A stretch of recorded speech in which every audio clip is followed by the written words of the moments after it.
तो आज जो है हम लोग पढ़ने वाले हैं, यानी कि आज जो है हम लोग डिस्कस करने वाले हैं प्रीवियस ईयर का जो क्वेश्चन पेपर है सी सेट, उसका डिस्कशन करने वाले हैं। तो आप जब सीजीपीएससी प्री दिलाते हैं तो दो पेपर होते हैं, पेपर 1 एंड पेपर 2।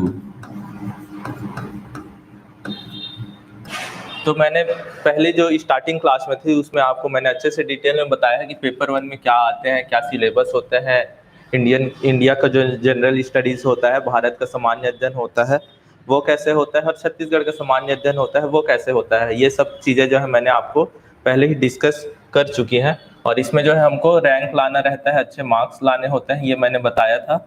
और जो बताया पेपर 2 होता है वो हमें क्वालिफाई करने होते हैं, यानी कि 200 मार्क्स है, उसमें हमको 66 मार्क्स लाने हैं, यानी कि 33% जो है हमको स्कोर करना है पेपर 2 में। ठीक है, तो अगर आप पेपर 2 में 33 मार्क्स ले आते हैं तो आप जो है क्वालिफाई हो जाएंगे पेपर 2 में। उसके बाद जो है आपका पेपर 1 जो है वो चेक होगा, उसके बाद जो है आपका रैंक बनेगा, उस हिसाब से आपका जो है प्री में सिलेक्शन होगा। और एक बात और है, ये जो है 33% है वो जनरल के लिए होता है, और जो रिजर्व्ड कैटेगरी है, जो जिनको आरक्षण मिलता है, उनके लिए 23% लाना होता है, यानी कि उनको 46 मार्क्स लाने होते हैं 200 में। तो ये जो है जिनको आरक्षण मिलता है उनके लिए यहाँ पे ये बेनिफिशियल हो जाता है कि उनको सिर्फ 23% लाने हैं, और 23% लाने के बाद जो है वो क्वालिफाई हो जाएंगे। तो उसके बाद जो है आज जो है हम लोग पेपर 2 का एक एनालिसिस करने वाले हैं, डिस्कशन करने वाले हैं। तो आज जो है जो 2020 का पेपर है, यानी कि इस साल जो पेपर हुआ था सीजीपीएससी का, तो उसमें जो पेपर 2 था सीसेट का, उसका डिस्कशन करेंगे। लेकिन उससे पहले थोड़ा सिलेबस जान लेते हैं हम। तो पेपर 2 का सिलेबस क्या है, तो इसमें जो है 7 पार्ट में डिवाइड किया गया है।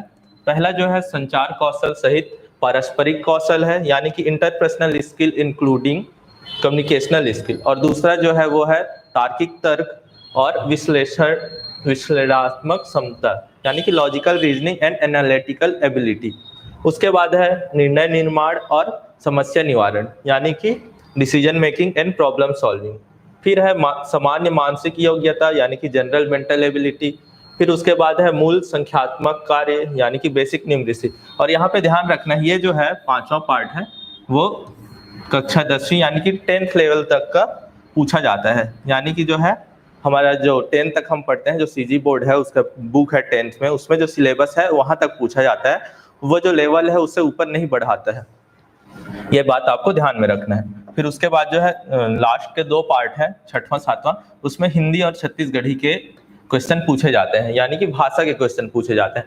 आपको ध्यान में रखना है, यहाँ पे सिर्फ 2 भाषा पूछी जाती है, हिंदी और छत्तीसगढ़ी, इंग्लिश नहीं पूछा जाता है, तो ये आपको ध्यान में रखना है। तो ये हो गया सिलेबस, और इसमें और क्या जान लेते हैं।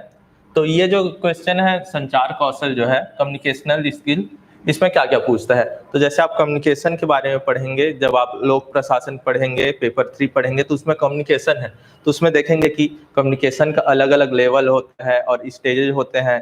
पहले जो है कोई इनकोड करेगा, जो मैसेज है मैसेज को बनाएगा, उसके बाद जो है अलग अलग स्टेज में करके लास्ट तक जिसके तक पहुंचना होता है वो होता है, तो उससे क्वेश्चन पूछे जाते हैं। और अलग अलग जगह में अलग अलग कम्युनिकेशन होते हैं, जैसे कि ऑफिस में अलग कम्युनिकेशन हो गया, फैमिली में अलग हो गया, तो उससे क्वेश्चन पूछे जाते हैं।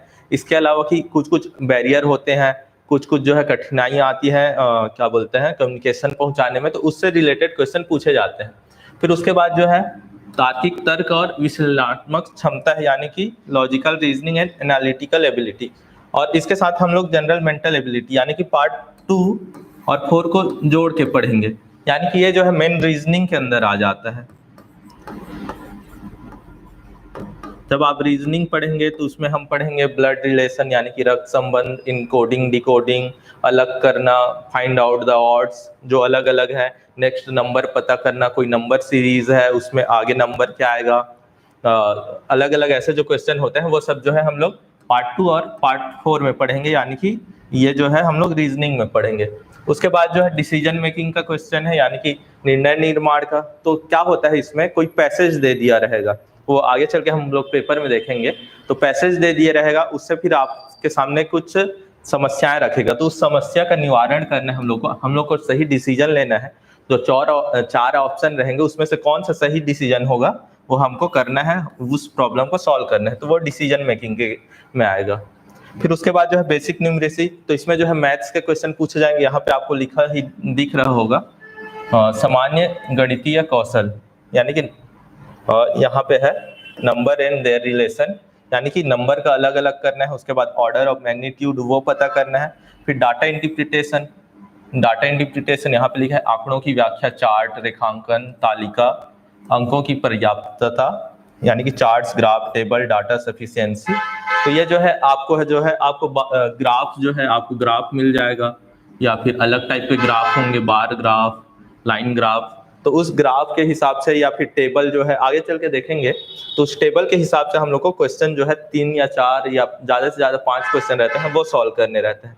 और उसी में ही है बेसिक न्यूमरेसी में जो है ये 10th लेवल का है, तो इसी में जो है वर्ड प्रॉब्लम भी आएंगे, यानी कि एक सेंटेंस दिए रहेगा, जैसे कि होता है जो स्पीड टाइम वाला होता है, स्पीड, टाइम, डिस्टेंस, समय, दूरी, और गति के क्वेश्चन पूछे जाते हैं, और टंकी से रिलेटेड क्वेश्चन पूछते हैं, पाइप, और जो है इंटरेस्ट, यानी कि जो ब्याज वाले क्वेश्चन है वो सब पूछते हैं। तो ये सब चीज चल के हम लोग देखेंगे, वो पार्ट 5 में आते हैं। उसके बाद जो है लास्ट जो है हिंदी और छत्तीसगढ़ी के क्वेश्चन आते हैं, वो भी जानेंगे। और लास्ट में जानेंगे कि हमको कैसे तैयारी करना है कि हम लोग जो है पेपर 2 में क्वालिफाई हो जाए। ये जो है हम लोग लास्ट में डिस्कस करेंगे। तो उससे पहले जो है हम लोग जो 2020 का क्वेश्चन पेपर है, यानी कि इस साल जो एग्जाम हुआ था, उसका डिस्कशन देख लेते हैं हम लोग।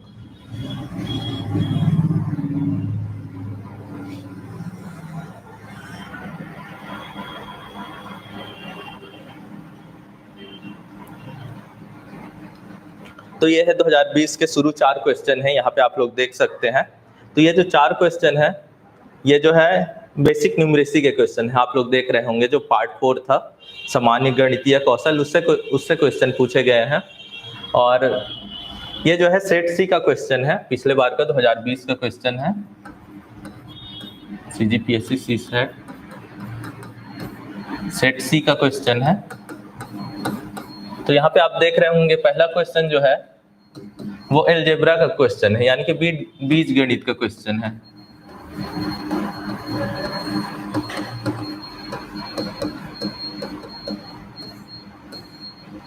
तो ये जो क्वेश्चन है यहाँ पे आप लोग देख रहे होंगे थोड़ा सा लेंदी है, ये इसको सॉल्व करने जाएंगे तो 4 से 5 मिनट लग जाएंगे आपको।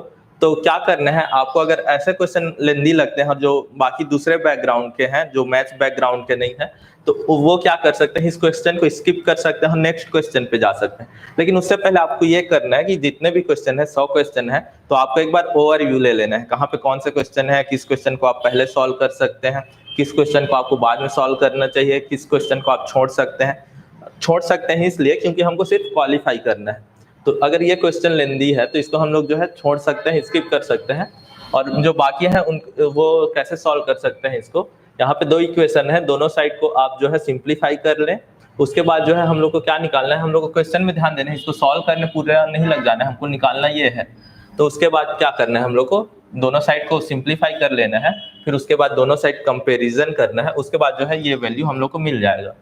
ठीक है, फिर उसके बाद जो है आप सेकंड क्वेश्चन देख सकते हैं, ये जो है सिलेंडर से रिलेटेड क्वेश्चन है, यानी कि बेलन से रिलेटेड क्वेश्चन है।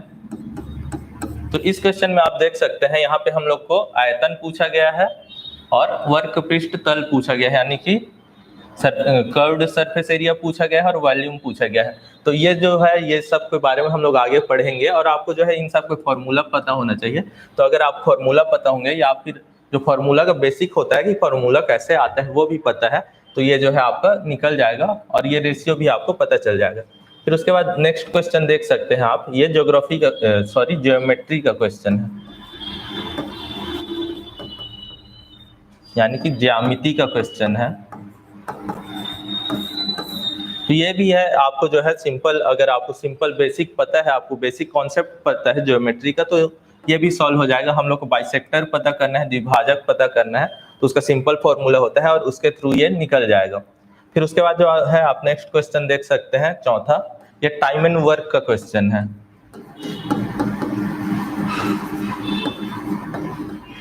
यानी कि समय और कार्य का क्वेश्चन है। तो ये भी है, इसका हम लोग जो है एलसीएम वाला तरीका पढ़ेंगे, जब एलसीएम के थ्रू हम लोग सॉल्व करेंगे। तो ये क्वेश्चन जो है 1 से 2 मिनट में सॉल्व हो जाएंगे, तो इसके बारे में भी हम लोग आगे अच्छे से डिस्कशन करेंगे। तो अब हम लोग सिर्फ यहाँ पे एनालिसिस देख रहे हैं, हम लोग प्रीवियस ईयर के क्वेश्चन सॉल्व नहीं कर रहे हैं। तो यहाँ पे हम लोग देख सकते हैं, ये जो है, ये जो चारों क्वेश्चन है वो बेसिक न्यूमेरिसी से थे, और ये जो क्वेश्चन है, चारों क्वेश्चन जो है वो 10th लेवल के हैं, आपको ध्यान रखना है। 10th से ऊपर नहीं गया है ये थोड़ा सा लेंदी किया है क्वेश्चन जरूर, लेकिन 10th से ऊपर नहीं गया है। तो हम लोग को सिर्फ 10th तक ही पढ़ाई करना है, आपको ध्यान रखना है।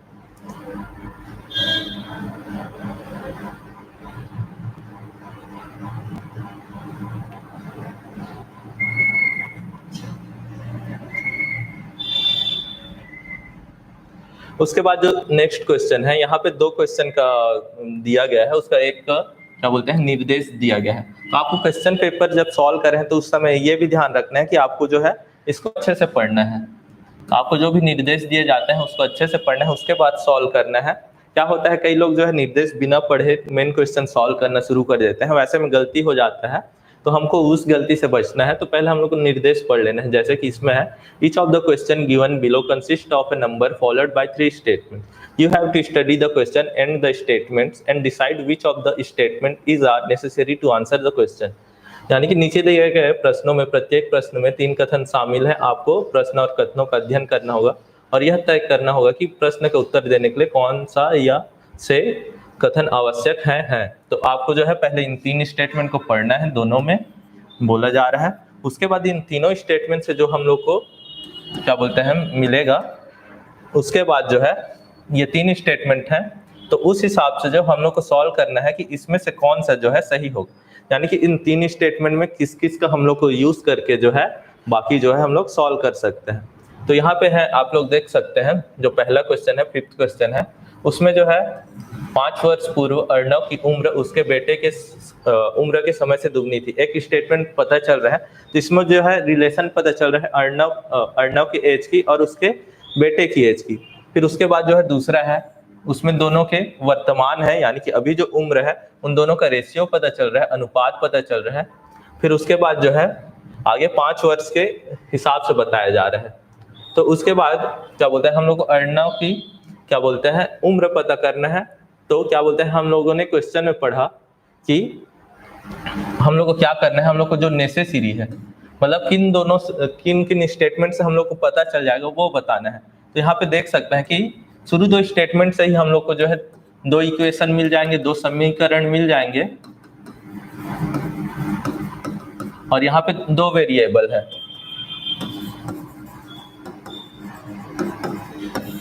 दो वेरिएबल है, यानी कि जो अर्णव है उसका एज है, एक वेरिएबल ये है, और एक उसके बेटे का एज है। तो दो वेरिएबल जब होता है तो हमको सिर्फ 2 इक्वेशन चाहिए, 2 वेरिएबल, उसके लिए 2 इक्वेशन चाहिए। तो जो है हमारा क्वेश्चन सॉल्व हो जाता है, यानी कि दोनों का आंसर निकल जाता है। तो पहले में जो है हम लोग का दोनों का पता चल रहा है, यहाँ से एक इक्वेशन मिल जा रहा है और इसमें से एक इक्वेशन मिल जा रहा है। तो जो है ये जो 1 और 2 है ये दोनों सफिशिएंट है, यानी कि इतने में हमारा क्वेश्चन सॉल्व हो जाएगा। तो और इसके अलावा ये दोनों है और इसमें भी रेशियो पता चल रहा है, यानी कि इससे भी सॉल्व हो जाएगा। तो ये जो आंसर है वो हो जाएगा सी हो जाएगा, तीनों में से कोई 2। मतलब अगर हम लोग को तीनों में से कोई 2 इक्वेशन निकल जाता है तो जो है हम लोग एज पता कर सकते हैं। तो इसका आंसर यही हो जाएगा। और ये जो भी था ये बेसिक कॉन्सेप्ट पे था, ये डिसीजन मेकिंग का भी क्वेश्चन मान सकते हैं, लेकिन ये जो है बेसिक कॉन्सेप्ट आपको पता होना चाहिए मैथ्स का। फिर ये क्वेश्चन जो था आप सॉल्व कर सकते थे। हम लोग को जो है हम लोग को पूरा सॉल्व नहीं करना था, हम लोग को एज नहीं निकालना था हम लोग को। इसीलिए मैंने स्टार्टिंग में बोला आपको कि जो है ये निर्देश है उसको अच्छे से पढ़ लेना है। अब क्या होता, कई लोग इतना क्वेश्चन पढ़ते और फिर उसके बाद एज निकालने लग जाते, तो दोनों का एज तो निकल जाता, लेकिन उससे जो है आपका टाइम वेस्ट होता। हम लोग को ऑप्शन भी देखना है कि ऑप्शन में क्या पूछ रहे हैं। तो यहाँ पे जो है हम लोग को स्टेटमेंट का सिर्फ वो बताना है कि किसको हम लोग सॉल्व करेंगे तो आंसर निकल जाएगा। तो इसका वही था। तो हम लोग को जो है बेसिक कॉन्सेप्ट पता होना चाहिए कि हम लोग के पास दो वेरिएबल हो तो दो इक्वेशन चाहिए और उसके थ्रू जो है सॉल्व हो जाएगा। तो हम लोग को वही करना था और इसका आंसर निकल गया। सेम चीज जो है छठवें क्वेश्चन में भी है।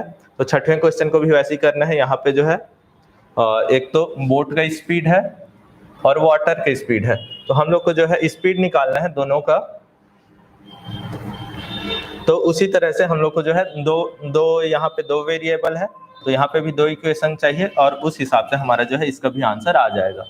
तो ये था 5th एंड 6th का डिस्कशन। उसके बाद जो है हम लोग नेक्स्ट देखते हैं।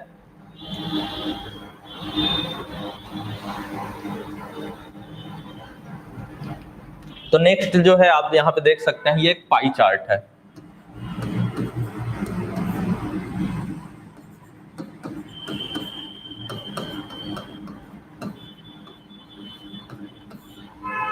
जब हमने सिलेबस डिस्कशन किया था तो जो चौथा पार्ट देखा था हमने, तो चौथा पार्ट में क्या था, उसमें था आंकड़ों की व्याख्या थी।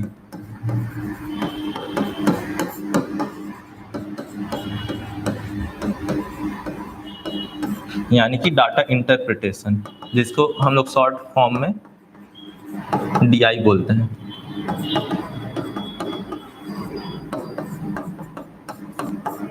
यहाँ पे देख सकते हैं हम लोग को 7वां और 8वां क्वेश्चन के लिए एक पाई चार्ट दिया गया है। इस पाई चार्ट का यूज करके जो है हम लोग को 7वां और 8वां क्वेश्चन को सॉल्व करना है। तो ये जो क्वेश्चन होते हैं ये थोड़ा सा टाइम टेकिंग होते हैं। अगर आप इसको सॉल्व करने जाएंगे तो इसमें जो है आप देख सकते हैं, अगर क्वेश्चन पढ़ते हैं इसमें क्या लिखा है, ई में विशेषज्ञता प्राप्त छात्रों की संख्या सी में से विशेषज्ञता प्राप्त छात्रों से कितने प्रतिशत अधिक है। इंग्लिश में देखें, the number of student specialising in English is what percentage more than that of student specialising in C. तो अगर हम इसमें क्वेश्चन देखें तो सबसे पहले जो है हम लोग को ई का पता करना है। तो ये जो है टोटल स्टूडेंट यहाँ दिया हुआ है, कुल संख्या, तो उसके हिसाब से हम लोग को जो है इसको अगर आगे चल के पाई चार्ट कैसे सॉल्व करते हैं वो भी देखेंगे। तो उस हिसाब से जो है हम लोग को इसका 360 के हिसाब से इसका परसेंटेज निकलेगा और उस हिसाब से हम लोग को पहले ई का पता करना है, उसके बाद सी का पता करना है, उसके बाद जो हम लोग को कितना परसेंट अधिक है पहले तो पता करना है, अधिक है, फिर कितना अधिक पता चल गया, फिर उस अधिक का कितना परसेंट पता करना है। तो यहाँ पे जो है हम लोग देख सकते हैं, तो यहाँ पे जो है हम लोग को 4 चीज निकालना है, यानी कि 4 कैलकुलेशन करना है हम लोग को। तो अगर 4 कैलकुलेशन कर रहे हैं तो थोड़ा टाइम तो लगेगा ही, इसलिए मैंने बोला कि जो डीआई के क्वेश्चन होते हैं वो टाइम टेकिंग होते हैं, ये आपको ध्यान रखना है, यानी कि समय लेते हैं। जब ये टाइम टेकिंग है तो हमको क्या करना है, इसका ज्यादा से ज्यादा प्रैक्टिस करना है। जितना ज्यादा प्रैक्टिस होगा कैलकुलेशन का उतना जल्दी जो है आपका डीआई सॉल्व होगा। तो आपको ज्यादा से ज्यादा क्वेश्चन सॉल्व करने हैं डीआई के, और ये जो डीआई के क्वेश्चन होते हैं वो इजी होते हैं, बस थोड़ा सा टाइम टेकिंग है, लेकिन आपको जो है ज्यादा एफर्ट नहीं डालना है, यानी कि आपको जो है एकदम फॉर्मूला याद नहीं करना है ना, आपको बहुत डिफिकल्ट होगा, बस टाइम टेकिंग है, सॉल्व हो जाता है। और क्या होता है, जैसे कि आपको एक साथ 2 क्वेश्चन दे देंगे तो ये एक फायदा होता है डीआई का कि आपको एक टेबल है, एक ग्राफ है, एक पाई चार्ट है, और उससे जो है यहाँ पे 2 क्वेश्चन दिए हैं, आगे चल के देखेंगे 4 क्वेश्चन भी आते हैं, 5 क्वेश्चन भी आते हैं, तो वहां पे आपके जो है पूरे 4-5 क्वेश्चन सही हो जाएंगे। तो फिर उसके बाद जो है आप जो हमको 33% की तरफ बढ़ना है उसके तरफ जो है हम लोग इजिली बढ़ते जाएंगे। तो ये आपको ध्यान रखना है। तो ये जो था डीआई का हम लोगों ने डिस्कशन कर लिया। उसके बाद एक अगला और डीआई आ रहा है। तो अगला जो है आंकड़ों की व्याख्या है, डीआई है। यहाँ पे बार ग्राफ दिया हुआ है, आप लोग देख सकते हैं, इसको बोलते हैं बार ग्राफ। ठीक है, यहाँ पे आप लोग देख रहे हैं कि मैंने अभी बताया आपको टाइम टेकिंग होता है, और इस बार का जो सी सेट का था इस बार जो सी सेट है, जो पहले CGPSC में क्वेश्चन पूछे जाते थे, उन सब सी सेट का जो लेवल होता था वो थोड़ा इस बार के लेवल से कम होता था। इस बार जो है लेवल बढ़ाया गया है। आपने जब अगर पेपर 1 का भी देखा होगा तो उसका भी लेवल बढ़ा था, तो उस हिसाब से सी सेट का भी लेवल बढ़ा था। तो इसलिए जो है अब ज्यादा टाइम टेकिंग हो गया है, तो आपको ज्यादा से ज्यादा प्रैक्टिस करना है। तो यहाँ पे हम लोग देख सकते हैं, यहाँ पे हम लोग को 2 ग्राफ दिया गया है, 2 बार ग्राफ दिया गया है और सिर्फ 2 क्वेश्चन दिए हैं। जनरली क्या होता है, जब बार ग्राफ पूछता है तो मिनिमम 5 क्वेश्चन देते हैं, लेकिन इस बार 2 दिया है, क्योंकि इस बार जो है सी सेट को इन्होंने थोड़ा सा लेवल बढ़ाया है, कॉम्प्लेक्स बनाया है और लेंदी बनाया है। तो इसलिए आपको ये भी ध्यान रखना है। तो आप क्या कर सकते हैं, आप जो है पहले इजी क्वेश्चन कर सकते हैं, उसके बाद जो है आपको ऐसे बड़े क्वेश्चन को क्या बोलते हैं, टारगेट करना है। तो यहाँ पे देख सकते हैं हम लोग 2 अलग अलग ग्राफ दिए गए हैं और इन 2 ग्राफ के हिसाब से आपको जो है आगे का क्वेश्चन सॉल्व करना है।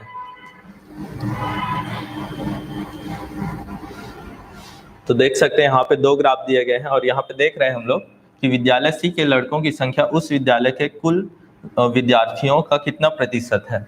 The number of boys in the school C is what percentage of the total number of student in that school. तो हमको क्या करना है, पहले सी के कितनी संख्या है उसको देखना है, फिर सी जो स्कूल सी है वहाँ टोटल कितने हैं, फिर उसका परसेंटेज निकालना है।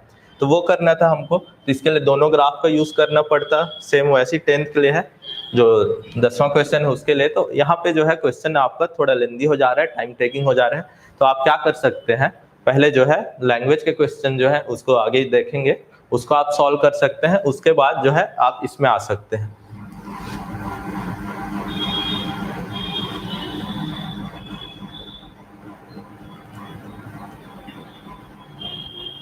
फिर उसके बाद देखते हैं, ये 9th 10th जो थे DI के क्वेश्चन थे, ग्राफ वाले क्वेश्चन थे। उसके बाद जो है नेक्स्ट है वो जो है 11वां क्वेश्चन जो है, ये जो है ट्रायंगल से रिलेटेड क्वेश्चन है।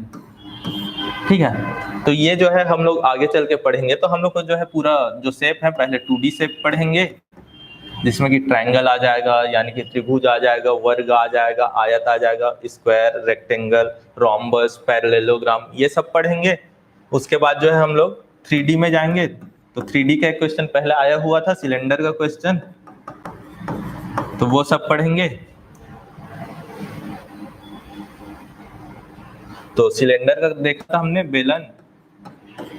फिर उसके बाद जो है घन का देखेंगे, घनाभ का देखेंगे, प्रिज्म का देखेंगे, यानी कि क्यूब का देखेंगे, क्यूबॉइड का देखेंगे, ये सब का देखेंगे। तो इन सब का फॉर्मूला हम लोग पहले निकालेंगे, फॉर्मूला कैसे बनता है वो जानेंगे। फिर उसके बाद जो है हम लोग को फॉर्मूला को याद रखना है और उस हिसाब से क्वेश्चन सॉल्व करना है। तो ये भी जो है ये जो क्वेश्चन है वो जो है त्रिभुज के विशेषताएं, यानी कि गुण जो होते हैं, प्रॉपर्टीज होते हैं, अलग अलग होते हैं। जैसे कि अगर तीनों एंगल जो इंटीरियर एंगल है उनका सम करें तो 180 डिग्री होता है। तो इस तरह के जो गुण होते हैं, प्रॉपर्टीज होते हैं, उसके क्वेश्चन जो है पूछे जाते हैं। तो इसी में जो है वैसे ही क्वेश्चन पूछे गए हैं। यहाँ पे AD AB 2 साइड दिया हुआ है, 2 भुजाएं दी हुई है, उनका रेशियो दिया हुआ है। तो उसका एक प्रॉपर्टी होगा अलग और क्षेत्रफल होगा, उसका क्वेश्चन सॉल्व करना है। यहाँ पे देख सकते हैं हम लोग को 2-3 चीजें निकालने हैं। रेशियो दिया है, फिर उसके बाद जो है समलंब और एरिया का हम लोग को अनुपात निकालना है, रेशियो निकालना है। तो उस हिसाब से ये क्वेश्चन भी लेंदी हो गया है, कॉम्प्लेक्स हो गया है, मैंने बताया आपको। तो आपको थोड़ा सा ज्यादा मेहनत करनी है इस बार सी सेट के क्वेश्चन में। फिर उसके बाद जो है नेक्स्ट क्वेश्चन जो देखते हैं वो है 12वां क्वेश्चन जो है, ये जो है एवरेज का क्वेश्चन है, यानी कि औसत का क्वेश्चन है। तो ये भी इजी होता है। औसत क्या होता है, जितने भी आपके पास डाटा है उन सबको योग करना है, जोड़ना है, ठीक है, उसका सम निकालना है। उसके बाद कितना डाटा है हम लोग के पास, कितना टोटल आंकड़ा है, उसके नंबर से डिवाइड करना होता है। एवरेज का फॉर्मूला वही होता है, ठीक है। तो उसी हिसाब से ये क्वेश्चन जो है इजिली सॉल्व हो जाएगा आपको। यहाँ पे हम लोग को बताया गया है कि एक बल्लेबाज 16 पारियों में एक निश्चित औसत से रन बनाता है। 17वीं पारी में वह 107 रन बनाता है, जिससे उसका औसत 4 और बढ़ जाता है। 17वीं पारी के बाद उसका औसत क्या है, तो यहाँ पे हम लोग को औसत निकालना है। Batsman has a certain average of runs for 16 innings. In the 17th innings he makes a score of 102 runs, thereby increasing his average by 4. What is his average after 17th innings. तो पहले हम लोग को पता करना है कि 16वें पारी तक उसका क्या था, औसत क्या था, वो पता करना है। उसके बाद क्या पता करना है कि हम लोग का इतना बढ़ गया, यानी कि जो पहले का एवरेज था, तो टोटल रन निकाल लेना है हम लोग को, एवरेज और 16 पारी से। उसके बाद जो है नेक्स्ट पारी का डिवाइड कर देना है, जोड़ देना है।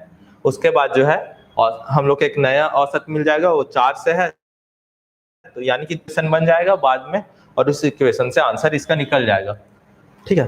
तो पहले क्या होता था, जो औसत के क्वेश्चन होते थे, एवरेज के क्वेश्चन होते थे, वो भी जनरली इजी पूछे जाते थे, लेकिन इसमें भी थोड़ा सा बढ़ाया है, तो आपको जो है थोड़ा सा लेवल बढ़ाना है।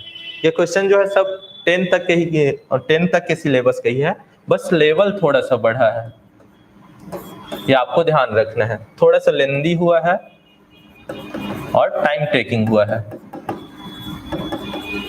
तो इसके लिए हम लोग क्या कर सकते हैं, हम लोग ज्यादा से ज्यादा प्रैक्टिस कर सकते हैं, अभ्यास कर सकते हैं क्वेश्चन का, ये आपको ध्यान में रखना है। फिर उसके बाद नेक्स्ट देखते हैं। तो फिर उसके बाद नेक्स्ट फिर डीआई का क्वेश्चन आ गया। तो देख सकते हैं अभी तक हम लोग का डीआई का कितना क्वेश्चन आ गया, मतलब डीआई के टोटल 6 क्वेश्चन आ गए, 3 अलग टाइप के क्वेश्चन आ गए हैं। पहले क्या था, पाई चार्ट दिया था, उसके बाद क्या दिया, पाई चार्ट के बाद दिया हम लोग का बार ग्राफ। अब बार ग्राफ और पाई चार्ट और टेबल दोनों दे दिया है, पाई चार्ट भी दिया है और टेबल भी दिया है। तो पहले क्या होता था, सिर्फ एक ही देता था, जैसे कि उसमें बार ग्राफ दिया था तो सिर्फ एक ही बार ग्राफ देता था, लेकिन इस बार 2 दे दिया है। पाई चार्ट भी थोड़ा सा लेंदी था, और इस बार जो है पहले एक ही टेबल देता था, इस बार पाई चार्ट भी दिया है और टेबल भी दिया है, यानी कि लेंदी किया है। तो आपको है ज्यादा से ज्यादा क्वेश्चन सॉल्व करना है। तो अगर आपको दिखता है कि पाई चार्ट सिर्फ एक, मतलब अगर बार ग्राफ एक है, अगर एक ही टाइप का है, एक ही टेबल है, तो आप उसको सॉल्व कर सकते हैं। लेकिन ऐसा 2 दिया है, तो अगर आपका पहले दूसरा क्वेश्चन बन रहा है तो पहले आप उसको सॉल्व कर ले, उसके बाद जो है ये लेंदी पोर्शन है इस पे आए। तो ये बात भी आपको ध्यान रखना है। आपको ध्यान रखना है कि सीसैट के पेपर को अटेम्प्ट कैसे करना है। तो हम लोग को सिर्फ क्वालिफाई करना है। तो क्वालिफाई करने के लिए क्या है, पहले हमको ज्यादा से ज्यादा हम लोग के इजी क्वेश्चन बन जाते हैं शुरू के 1 घंटे में, वो ट्राई करना है। उसके बाद जो है हम लोग को आगे चल के अगर आपका क्वालिफाइंग के इतना मार्क्स नहीं आ रहा है, तब जाके ऐसे लेंदी क्वेश्चन को आपको छूना है। अगर ये जो डीआई के क्वेश्चन होते हैं वो इजी भी होते हैं, लेकिन अगर आपको लगे कि ज्यादा यहाँ पे टाइम लग सकता है, तो उस समय आप जो है उसको स्किप कर सकते हैं। लेकिन अगर आपको लगता है कि ये सॉल्व हो जाएंगे, 5 मिनट में सॉल्व हो जाएंगे, तब जाके आप जो है ऐसे डीआई के क्वेश्चन को सॉल्व करें।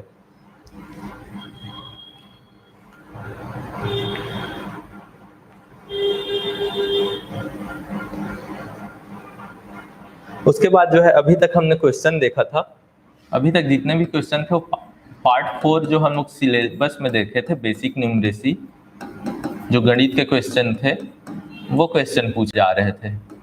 अभी तक ना तो रीजनिंग का क्वेश्चन आया था, ना फिर लैंग्वेज का क्वेश्चन आया था। अब ये जो 15-16 क्वेश्चन देख रहे होंगे, आपको एक पैराग्राफ दिया गया है, एक कंप्रहेंशन दिया गया है, उसके बाद जो है आपको क्वेश्चन पूछा गया है। और ये जो क्वेश्चन है, ये पार्ट जो है, ये जो है डिसीजन मेकिंग का क्वेश्चन है।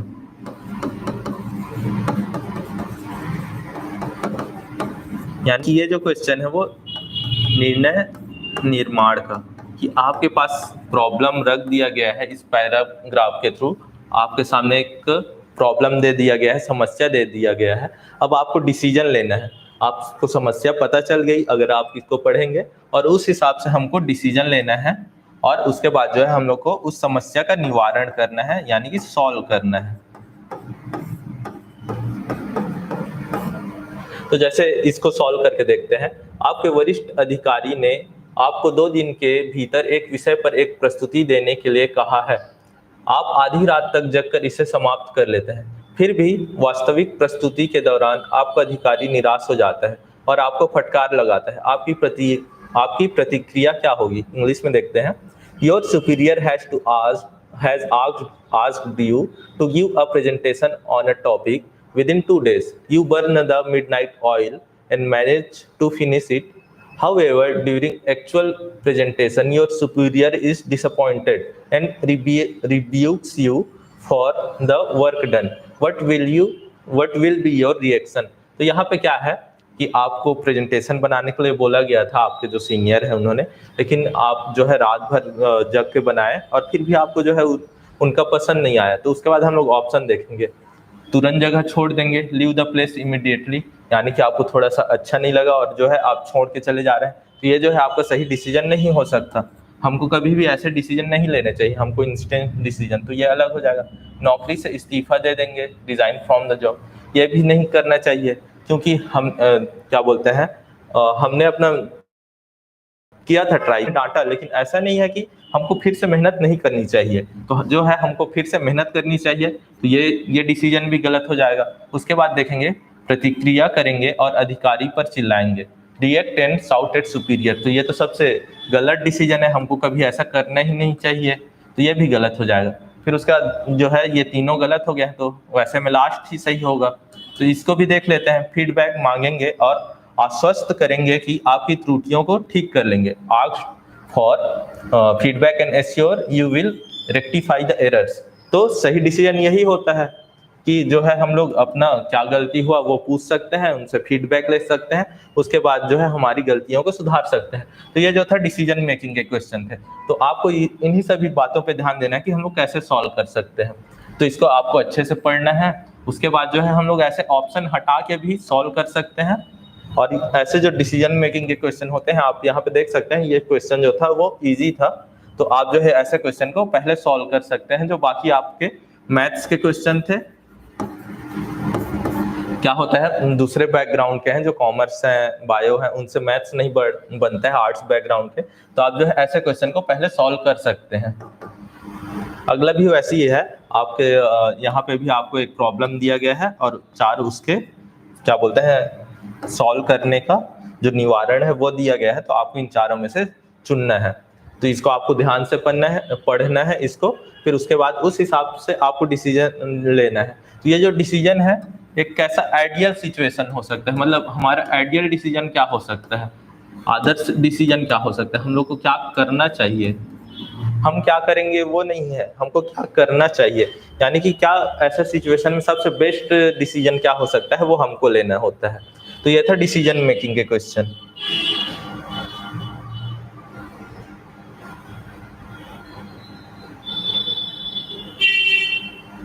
अब जो ये क्वेश्चन है इसको हम लोग बोलते हैं वेन डायग्राम।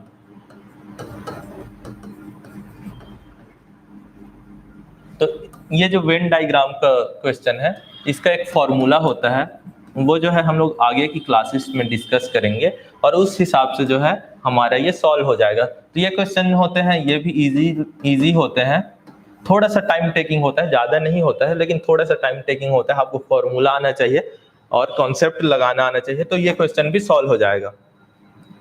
अब नेक्स्ट क्वेश्चन देखते हैं, ये 18। यहाँ पे क्या करना है, हम लोग को त्रिभुज की गिनती करनी है, यानी कि ट्रायंगल्स गिनना है।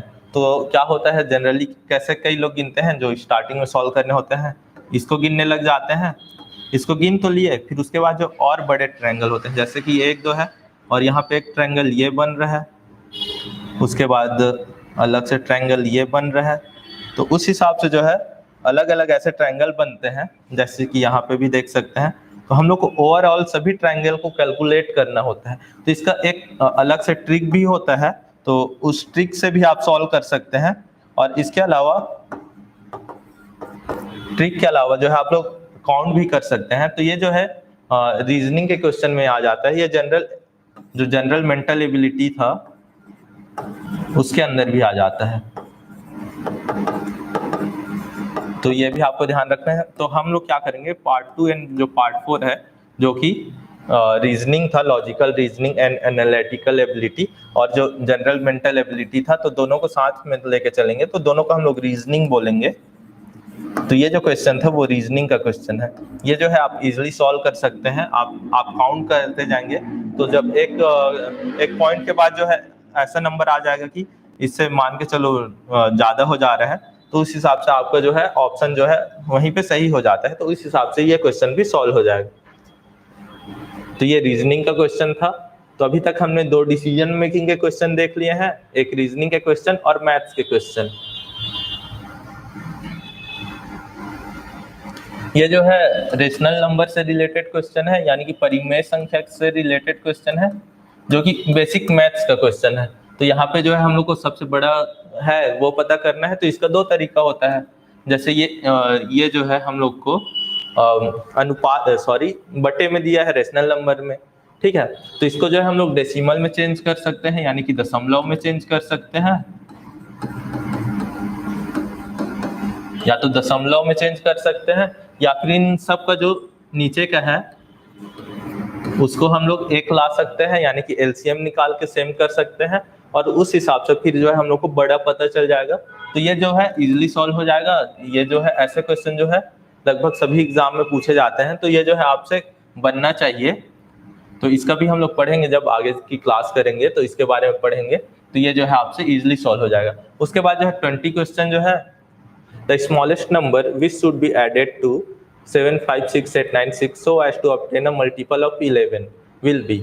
तो यहाँ पे हमको क्या करना है, सबसे छोटी संख्या जिसे 7 5 6 8 9 6 से जोड़कर 11 का गुणक प्राप्त हो जाए वो पता करना है। तो हमको यहाँ पे क्या पता होना चाहिए, हम लोग को यहाँ पे जो है 11 का डिविजिबिलिटी रूल यानी कि विभाजिता का नियम पता होना चाहिए।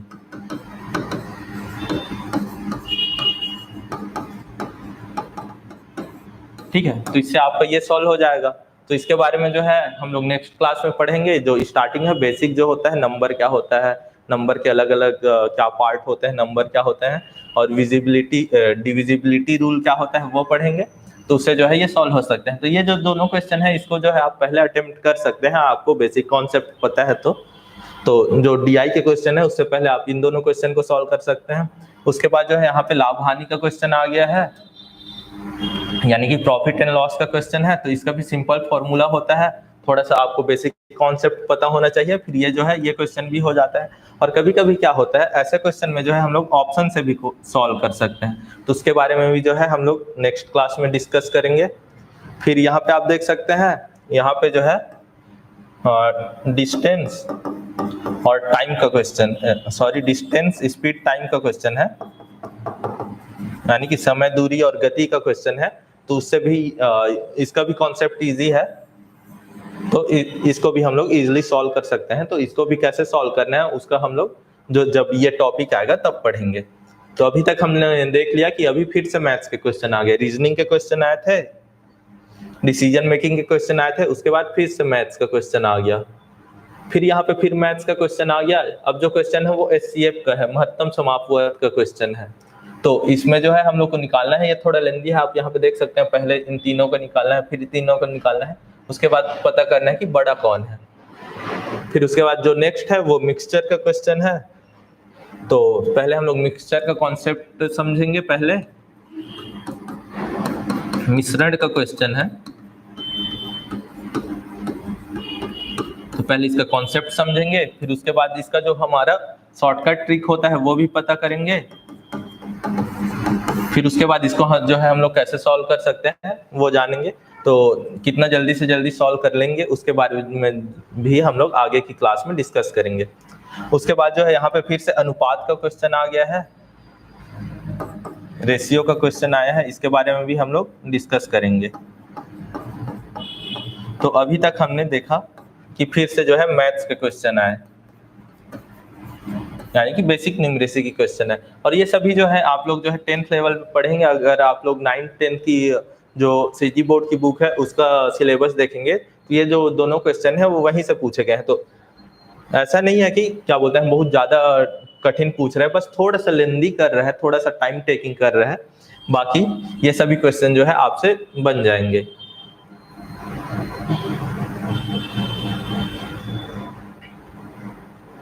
उसके बाद जो है हमने पढ़ा था, मैंने बताया था 2D शेप के बारे में पढ़ेंगे, जो 2D आकृति है उन सभी के बारे में पढ़ेंगे।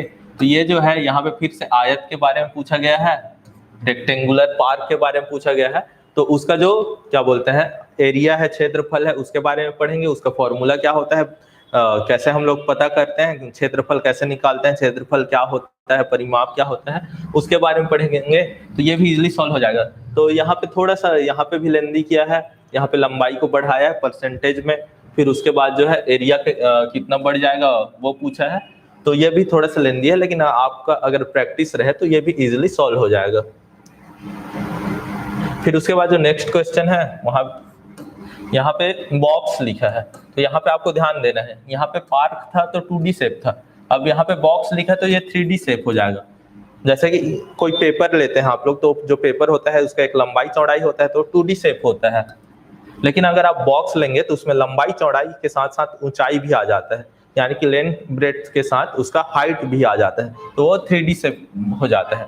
तो इस 3D शेप में जो है हम लोग का सरफेस एरिया आ जाता है और वॉल्यूम आ जाता है, यानी कि आयतन आ जाता है। तो उसी हिसाब से इस क्वेश्चन को भी सॉल्व करना है। तो इसके लिए भी आपको प्रैक्टिस होना चाहिए। अब हम लोग पढ़ेंगे कि बेसिक कॉन्सेप्ट क्या होता है, आयतन क्या होता है, वॉल्यूम क्या होता है, सरफेस एरिया क्या होता है। तो उस हिसाब से जो है हम लोग इसको भी पढ़ेंगे और फॉर्मूला निकालेंगे, फिर फॉर्मूला याद करेंगे, फिर उस फॉर्मूला के हिसाब से ये क्वेश्चन आप जो है सॉल्व कर सकते हैं। फिर ये जो नेक्स्ट क्वेश्चन है वो चक्रवृद्धि ब्याज का है, ठीक है, यानी कि कंपाउंड इंटरेस्ट का क्वेश्चन है। तो कंपाउंड इंटरेस्ट क्या होता है जानेंगे पहले, फिर उसके फॉर्मूला क्या क्या होते हैं, कैसे निकालते हैं हम लोग कंपाउंड इंटरेस्ट, कंपाउंड इंटरेस्ट में क्या क्या चीजें होती है, प्रिंसिपल, रेट, इंटरेस्ट, ये सब के बारे में हम लोग जानेंगे, टाइम होता है। फिर उस हिसाब से ऐसे क्वेश्चन को सॉल्व कर सकते हैं। इसके लिए भी हमको प्रैक्टिस चाहिए।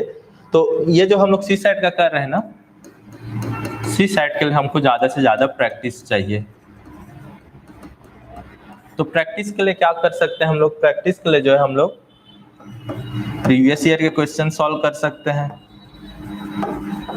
जैसे हम लोग अभी डिस्कशन कर रहे हैं, तो इसी डिस्कशन को जो है आप अपना फ्रेंड के साथ डिस्कस करते हुए सॉल्व भी कर सकते हैं। उसके अलावा जो आप है टेस्ट सीरीज भी ज्वाइन कर सकते हैं। तो अगला जो टेस्ट सीरीज है हमारा CGPSC का, वो सी सेट का टेस्ट सीरीज है। और अगर आप ज्वाइन करना चाहते हैं टेस्ट सीरीज, तो आप जो है हमसे कांटेक्ट करें और जल्दी से जल्दी जो है टेस्ट सीरीज में रजिस्ट्रेशन करा लें। तो अगला जो टेस्ट है वो सी सेट का ही टेस्ट है। तो फिर हम लोग अब नेक्स्ट क्वेश्चन देखते हैं। तो 29 क्वेश्चन क्या है, यहाँ पे जो है एक आइटम है, उसका प्राइस दिया गया है, वस्तु की कीमत दी गई है, फिर उसमें जो है परसेंटेज बढ़ाया हुआ है, और उस हिसाब से थोड़ा सा लाभ हानि का भी क्वेश्चन है और परसेंटेज का भी क्वेश्चन है, यानी कि प्रतिशत का भी क्वेश्चन है। और क्या बोलते हैं, जब हम लोग लाभ हानि पढ़ेंगे, प्रॉफिट लॉस पढ़ेंगे, तो उसका भी क्वेश्चन है ये जो क्वेश्चन है। तो अभी से जो इतने सारे क्वेश्चन आ गए वो फिर से मैथ्स के क्वेश्चन आ गए, ये आपको ध्यान रखना है।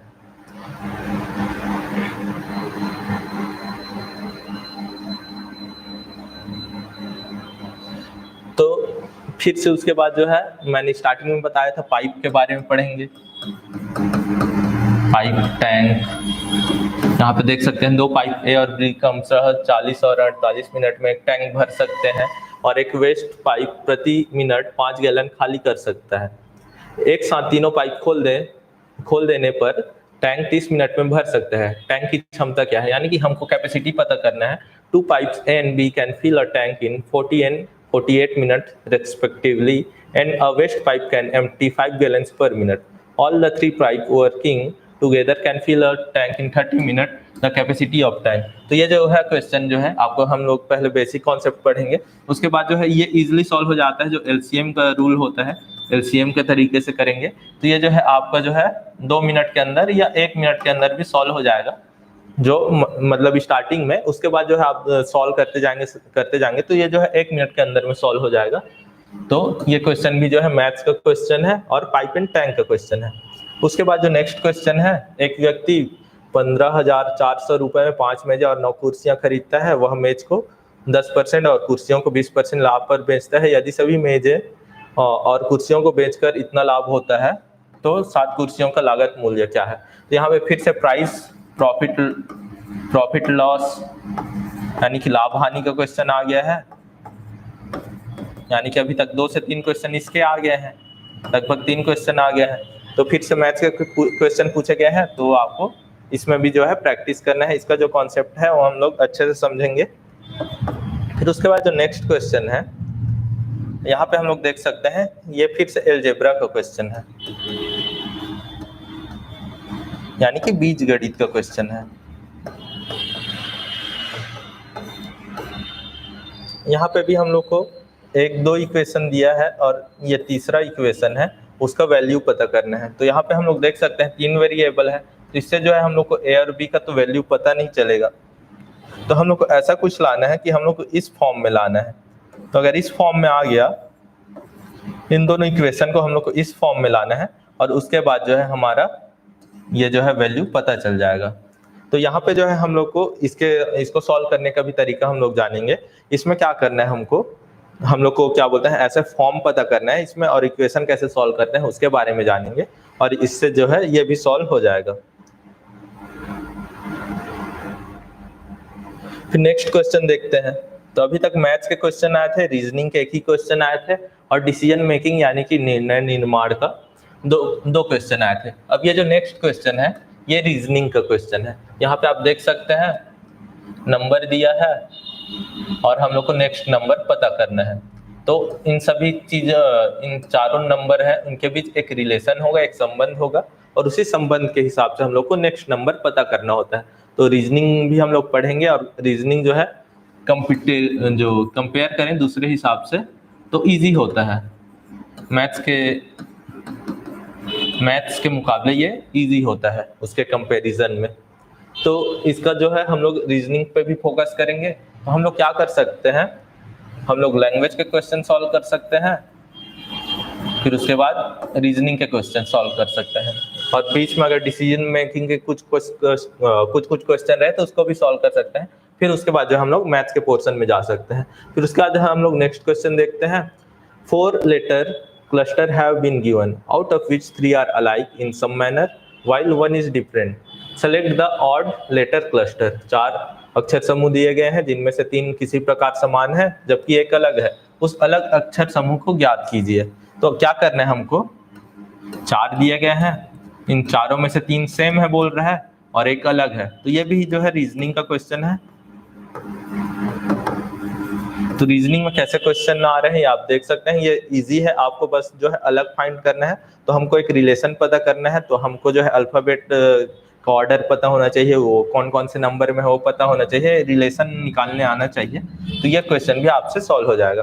फिर नेक्स्ट क्वेश्चन भी रीजनिंग का है। यहाँ पे आप देख सकते हैं इन चारों के बीच एक संबंध होगा, फिर उसके बाद जो है 5वां निकालना है, यानी कि इन चारों से एक रिलेट करना है, उसके बाद 5वां निकालना है। तो ये जो है अल्फाबेट के क्वेश्चन है, ये जो भी है आपसे इजीली सॉल्व हो जाएंगे।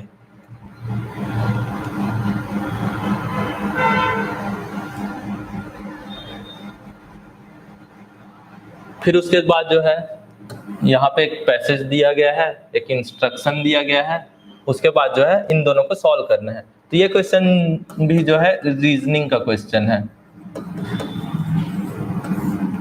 हमको क्या करना है, ये एक प्रकार से पजल का क्वेश्चन है। ये जो है एक सर्कल में बैठे हुए हैं, ठीक है। तो इनको सर्कल में बैठाना है और उसके बाद जो है इसको हम लोग को पहले सॉल्व कर लेना है, सर्कल में कैसे अरेंज होंगे सभी, और उसके बाद जो है इन दोनों क्वेश्चन को हम लोग को सॉल्व करना है। तो अगर आपको ये जो पजल के ऐसे क्वेश्चन होते हैं उसके बारे में भी हम लोग डिटेल में पढ़ेंगे, और ये कॉन्सेप्ट समझ गए तो अगर हमको इसको बस सॉल्व करना है, ऐसे बैठाना है, तो इसको हमको 2 मिनट लेना है। फिर उसके बाद जो है क्वेश्चन जो है लगभग 10 सेकंड में दोनों क्वेश्चन सॉल्व हो जाएंगे। तो यहाँ पे जो है हम लोग 2 से 3 मिनट हमारा जाएगा। तो रीजनिंग के क्वेश्चन में जो है हमारा कम टाइम जाता है, तो हमको रीजनिंग को पहले अटेम्प्ट करना चाहिए। हाँ, फिर ये जो नेक्स्ट क्वेश्चन है ये भी रीजनिंग का क्वेश्चन है। ये जो है एक तरह से डाइस का क्वेश्चन है, जो पासा होता है, हम लोग खेलते हैं उसका क्वेश्चन है। तो उसमें अलग अलग तरीका होता है, 6 फेज होते हैं, 6 अलग अलग फलक होते हैं, तो उस हिसाब से अरेंज करना होता है। इसके बारे में भी हम लोग अच्छे से डिस्कस करेंगे। उसके बाद फिर आप देख सकते हैं डिसीजन मेकिंग के पहले 2 क्वेश्चन आए थे, 2 ऐसे पैराग्राफ दिए गए थे, जो प्रॉब्लम दिए गए थे, फिर उसको हम लोग को सॉल्व करना था। तो फिर से ये डिसीजन मेकिंग के क्वेश्चन है।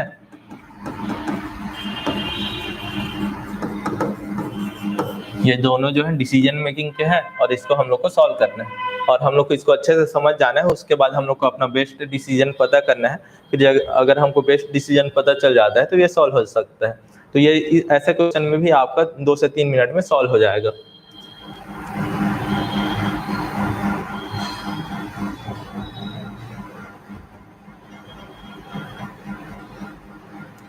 अब ये जो नेक्स्ट क्वेश्चन है ये तो थोड़ा सा दिख रहा है डिसीजन मेकिंग टाइप का क्वेश्चन है। लेकिन यहाँ पे जो है इसको हम लोग जो है आंकड़ों की व्याख्या यानी कि DI के रूप में भी ले सकते हैं। तो यहाँ पे जो है हम लोग को 5 स्टेटमेंट दिया हुआ है और इन 5 स्टेटमेंट से हम लोग को जो है बाकी क्वेश्चन सॉल्व करने हैं। तो ये क्वेश्चन आप देख सकते हैं, 5 क्वेश्चन दिए हुए हैं टोटल। तो अगर हम लोग इन सभी को सॉल्व कर लिए तो उसके बाद जो हमारा नेक्स्ट सॉल्व हो सकता है। ये थोड़ा सा डिसीजन मेकिंग पे भी बेस्ड है और DI पे भी आंकड़े दिए हुए हैं, तो इस हिसाब से करना है। लेकिन आप देख सकते हैं क्वेश्चन बहुत लंबा है। इतने तक तो हमारा सिर्फ इंस्ट्रक्शन है, निर्देश है, डायरेक्शन है हमारा। फिर उसके बाद जो नेक्स्ट जाएंगे क्वेश्चन, इसको पढ़ने के बाद हमारा क्वेश्चन आएगा। अब क्वेश्चन आ रहा है, तो यहाँ पे देख सकते हैं हम लोग, ये काफी लेंदी है, काफी बड़ा है। तो ऐसे में हमको जो है ऐसे क्वेश्चन को बाद में अटेम्प्ट करना चाहिए। तो हमको पहले उन 5 को पढ़ना है, उसके बाद हम लोग को दूसरे पेज में भी जाना है, फिर उसके बाद इसको देखना है। तो ऐसे जो क्वेश्चन होते हैं हम बड़े हो जाते हैं। तो ऐसे क्वेश्चन को हम लोग स्किप भी कर सकते हैं, हमारा टाइम वेस्ट नहीं होना चाहिए एग्जाम में, क्योंकि हमको सिर्फ ये जो पेपर है वो क्वालिफाई करना है। अब नेक्स्ट क्वेश्चन जो है यहाँ पे आप देख सकते हैं, रिलेशन पता करना है। भूटान और नगरट्रम का एक क्या बोलते हैं रिलेशन है, तो वैसे हम लोग को ईरान के साथ पता करना है। तो ये जो है करेंसी का क्वेश्चन है, यानी कि मुद्रा क्या है भूटान का, क्या बोलते हैं नगरट्रम है, तो वैसे हम लोग को ईरान का पता करना है। तो ऐसे ये जो क्वेश्चन हो जाता है वो जनरल मेंटल एबिलिटी का क्वेश्चन हो जाता है। तो इसको जो है हम लोग रीजनिंग में ही ले लेते हैं। तो ये क्वेश्चन के लिए आपको जो है जब आप GS पढ़ रहे हैं तो वो आपको पता होना चाहिए। तो ऐसे क्वेश्चन भी आपसे इजीली सॉल्व हो जाएंगे। फिर उसके बाद जो नेक्स्ट है, यहाँ पे आप देख सकते हैं कूट भाषा वाला क्वेश्चन दिया गया है, कोड लैंग्वेज वाला। तो इसको भी जो है हम लोग रीजनिंग में पढ़ेंगे, कूट भाषा वाला। इसमें कैसे कैसे अलग अलग कूट हो सकते हैं, कोड हो सकते हैं, उसके बारे में पता करेंगे और ये भी इजीली सॉल्व हो जाएगा। फिर उसके बाद जो नेक्स्ट क्वेश्चन है वो भी रीजनिंग का क्वेश्चन है। इन दोनों के बीच एक रिलेशन होगा, वैसे ही हम लोग को इसके साथ इन चारों में से कौन सा रिलेशन है वो पता करना है। यानी कि अब जो है हम लोग जो सॉल्व कर रहे हैं क्वेश्चन, यानी कि डिस्कस कर रहे हैं, ये सब क्वेश्चन जो है रीजनिंग के आ रहे हैं। यानी कि स्टार्टिंग में मैथ्स के थे, अब रीजनिंग के क्वेश्चन आ रहे हैं। फिर अगला जो 2 क्वेश्चन है 49-50, वो भी रीजनिंग का क्वेश्चन है। ठीक है, यहाँ पे जो है स्टेटमेंट और कंक्लूजन यानी कि कथन और निष्कर्ष के क्वेश्चन है। यानी कि 2 स्टेटमेंट दिए गए हैं और उससे जो है हमको 3 निष्कर्ष निकल रहे हैं, कंक्लूजन निकल रहे हैं, और उस हिसाब से हमको आंसर देना है। तो ऐसे क्वेश्चन भी इजी होता है, हम लोग कैसे सॉल्व करेंगे आगे डिस्कस करेंगे। पहले हम लोग को स्टेटमेंट से अच्छा पढ़ना है और इस स्टेटमेंट से क्या एकदम एग्जैक्ट कंक्लूजन निकलता है वो पता करना होता है। हम लोग को एकदम डाउट नहीं होना चाहिए हमारे ऐसे स्टेटमेंट क्वेश्चन में। जो स्टेटमेंट होगा उसका कंक्लूजन आएगा वो एकदम करेक्ट होना चाहिए, कोई डाउट नहीं आना चाहिए जो कंक्लूजन आएगा उसमें। तो अगर डाउट नहीं आता है तब जाके ये जो कंक्लूजन सही होता है और उस कंक्लूजन के हिसाब से हमको आंसर लेना है।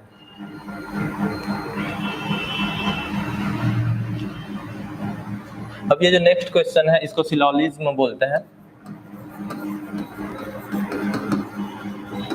तो इसका भी क्वेश्चन होता है। तो हमने पहले एक वेन डायग्राम देखा था, वेन डायग्राम का क्वेश्चन आया था जिसमें कुछ ऐसे बने हुए थे।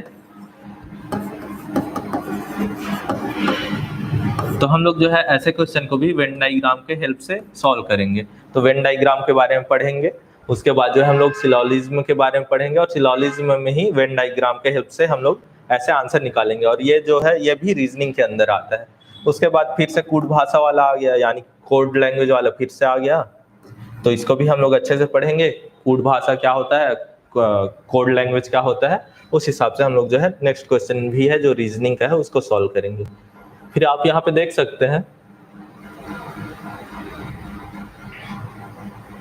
ये जो क्वेश्चन है ये पजल का क्वेश्चन है। इससे पहले एक और पजल का क्वेश्चन आया था जिसमें सर्कल में बैठाया गया था। अब इसमें जो है 8 अलग अलग बक्से दिए गए हैं, बॉक्स दिए गए हैं जिनको अरेंज करना है। मान के चल सकते हैं ऐसे अरेंज करने हैं 8 पार्ट में,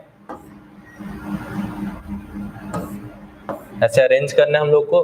तो पहले इस इंस्ट्रक्शन को पढ़ के हम लोग को ऐसे अरेंज कर लेना है। उसके बाद यहाँ पे 5 क्वेश्चन दिए गए हैं, तो हम लोग ये जो 5 क्वेश्चन है इजिली सॉल्व हो सकते हैं। तो हम लोग को पजल का भी ऐसे प्रैक्टिस करना है कि पजल जो है हमसे जल्दी सॉल्व हो जाए, और अगर पजल ऐसे हम लोग को सॉल्व हो जाता है तो इसमें जो हम लोग एकदम एक्यूरेसी आ जाती है, तो ये एकदम सही होने का चांस होता है, और 5 क्वेश्चन हमारे वहीं सॉल्व हो जाते हैं। यानी कि 33 क्वेश्चन हमको सही सॉल्व करने हैं, उसमें से 5 वहीं सॉल्व हो जाते हैं। लेकिन इस बात का ये जो क्वेश्चन था, ये थोड़ा सा इसमें जो डाटा दिया गया था वो गलत था। तो अगर आप ऐसा पजल सॉल्व कर रहे हैं, इसमें अगर आपको ज्यादा टाइम चल दिया, अगर 5 मिनट से ज्यादा टाइम चल दिया और आपका क्वेश्चन सॉल्व नहीं हो रहा है, तो ऐसे में आप ऐसे क्वेश्चन को सॉल्व कर सकते हैं। अगर इसको आप सॉल्व करने जाएंगे तो इसमें से थोड़ा सा डाटा गलत है, तो ये जो क्वेश्चन जो है गलत आंसर निकलता है, तो आप ऐसे क्वेश्चन को स्किप कर सकते हैं।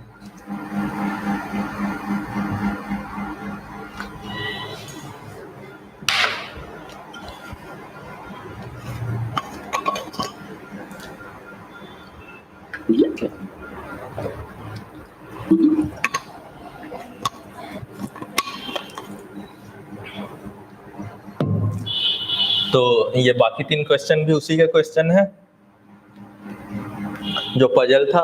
उसके बाद जो नेक्स्ट क्वेश्चन है वो ये चारों ऑप्शन है, उसमें से 3 सेम है, एक अलग है, वो पता करना है। तो यहाँ पे आप देख सकते हैं इसमें क्या होगा। यहाँ पे 4 अल्टरनेटिव दिए हैं, उसमें से 3 ठीक है। तो यहाँ पे हाथी, बैल, बाज, चमगादड़। तो ये थोड़ा सा ट्रिकी क्वेश्चन है, आप देख सकते हैं। यहाँ पे क्या है, वेल जो है एक प्रकार से पानी में रहता है और बाकी पानी में नहीं रहते हैं, तो एक प्रकार से ये भी गलत हो सकता है।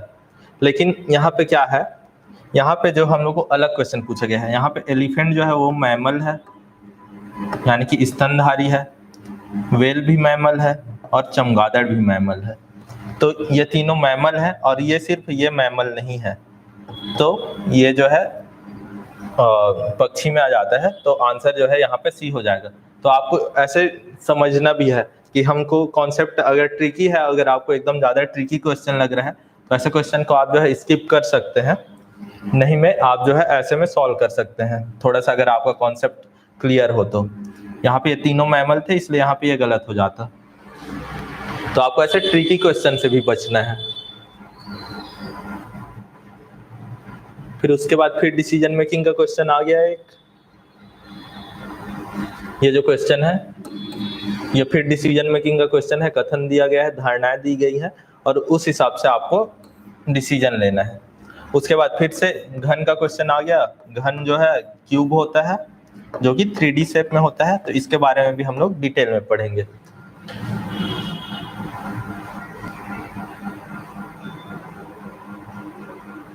फिर उसके बाद मैंने आपको स्टार्टिंग में ही बताया था कि रीजनिंग में रक्त संबंध के क्वेश्चन आते हैं, ब्लड रिलेशन के क्वेश्चन आते हैं।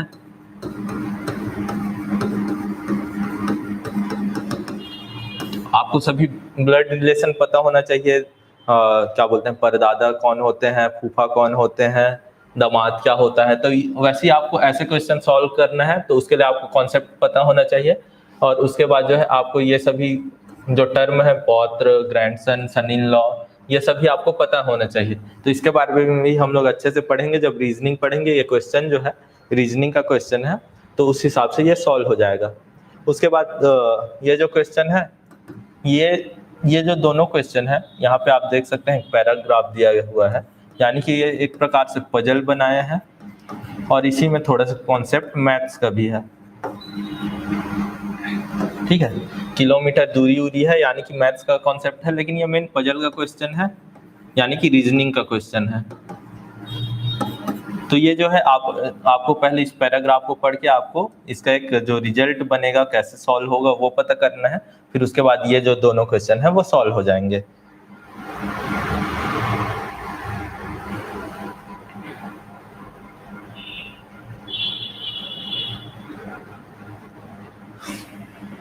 तो अभी तक हमने जितने भी क्वेश्चन देखे हैं उसमें क्या हुआ है, पहले जो है मैथ्स के क्वेश्चन आए, फिर उसके बाद डिसीजन मेकिंग का क्वेश्चन आया, तो फिर उसके बाद मैथ्स में ही डीआई के क्वेश्चन आए, यानी कि डाटा इंटरप्रिटेशन, आंकड़ों की व्याख्या वाले क्वेश्चन आए।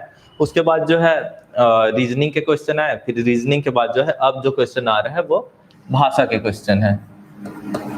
यानी कि लैंग्वेज के क्वेश्चन है। तो इसमें जो है आप स्टार्टिंग में देख सकते हैं ये छत्तीसगढ़ी का क्वेश्चन है, ये भी छत्तीसगढ़ी का है, फिर छत्तीसगढ़ी है, फिर उसके बाद छत्तीसगढ़ी का क्वेश्चन है, फिर उसके बाद कुछ हिंदी का क्वेश्चन है, ये हिंदी का क्वेश्चन है, ये भी हिंदी का क्वेश्चन है। तो यहाँ पे आप देख सकते हैं 63 नंबर से स्टार्ट हो रहा है, यानी कि 62 तक जो है मैथ्स, रीजनिंग और डिसीजन मेकिंग थे। उसके बाद जो है हम लोग का हिंदी और छत्तीसगढ़ी के क्वेश्चन आ जा रहे हैं। तो यहाँ पे भी हम लोग देख सकते हैं क्या क्या पूछा गया है। तो यहाँ पे जो है पहले बेसिक क्वेश्चन सर्वनाम प्रत्यय, तो हम लोग को क्या क्या पढ़ना है, प्रत्यय पढ़ना है, उपसर्ग पढ़ना है, यानी कि बेसिक है। इसमें भी आप बाद में देख सकते हैं क्रिया है, संज्ञा है, सर्वनाम है, विशेषण होगा, यानी कि जो मेन पार्ट्स ऑफ स्पीच होते हैं उसके क्वेश्चन है संज्ञा, सर्वनाम, क्रिया, विशेषण। फिर उसके बाद शब्द से रिलेटेड क्वेश्चन है प्रत्यय, उपसर्ग।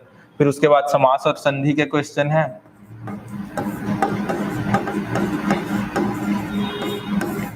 यहाँ पे आप देख सकते हैं समास के क्वेश्चन है,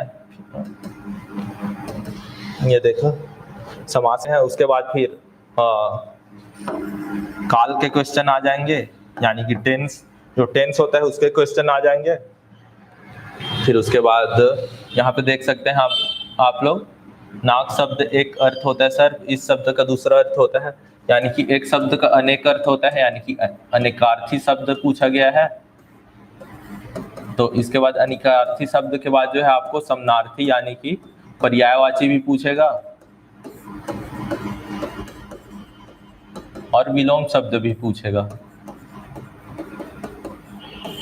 तो ये जो है हिंदी और छत्तीसगढ़ी दोनों का सिलेबस है। तो आपको क्या क्या पढ़ना है, संज्ञा, क्रिया, सर्वनाम, विशेषण, समास, संधि, काल, अनेकार्थी शब्द, समानार्थी शब्द, पर्यायवाची, विलोम, प्रत्यय, उपसर्ग, तत्सम, तद्भव। तो आप जो इसके लिए क्या कर सकते हैं, जो मेंस का सिलेबस है,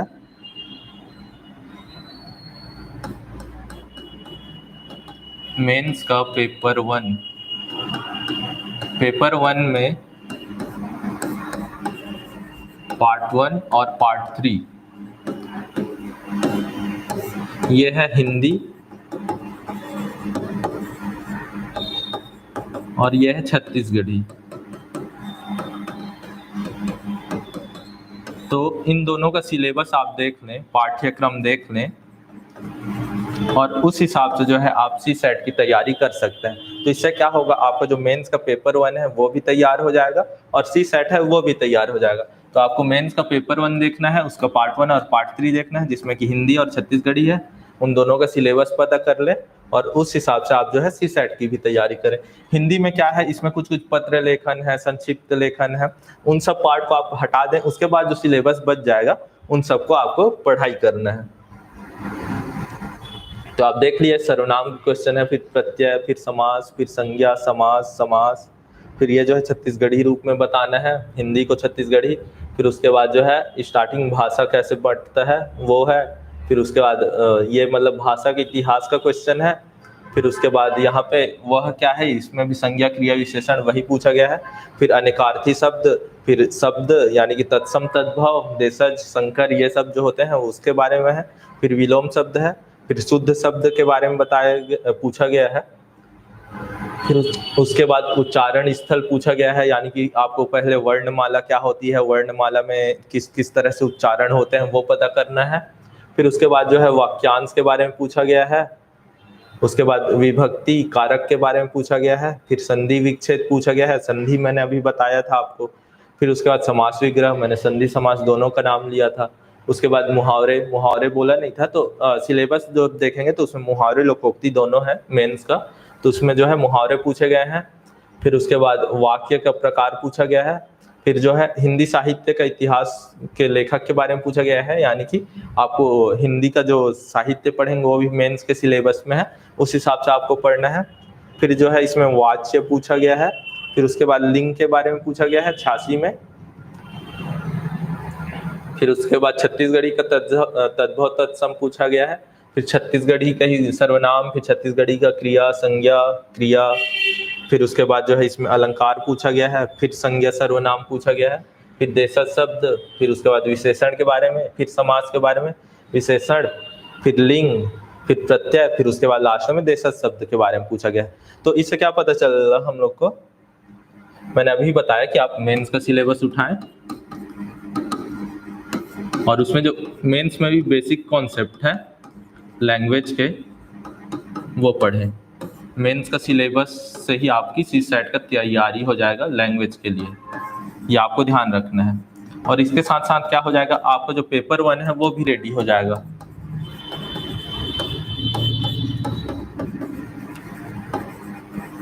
तो आपको लैंग्वेज को अच्छे से करना है, इससे जो है आपका पेपर का, और अभी कुछ दिनों पहले ही रिजल्ट आया है, क्या बोलते हैं, ओवरऑल पिछले जो CGPSC का एग्जाम हुआ था, तो उसमें जो है आप लोग टॉपर के मार्क्स देखेंगे तो उन लोगों का जो मार्क्स है वो पेपर 1 में अच्छा खासा है, उनके लिए वो सब्जेक्ट जो है स्कोरिंग रहा है।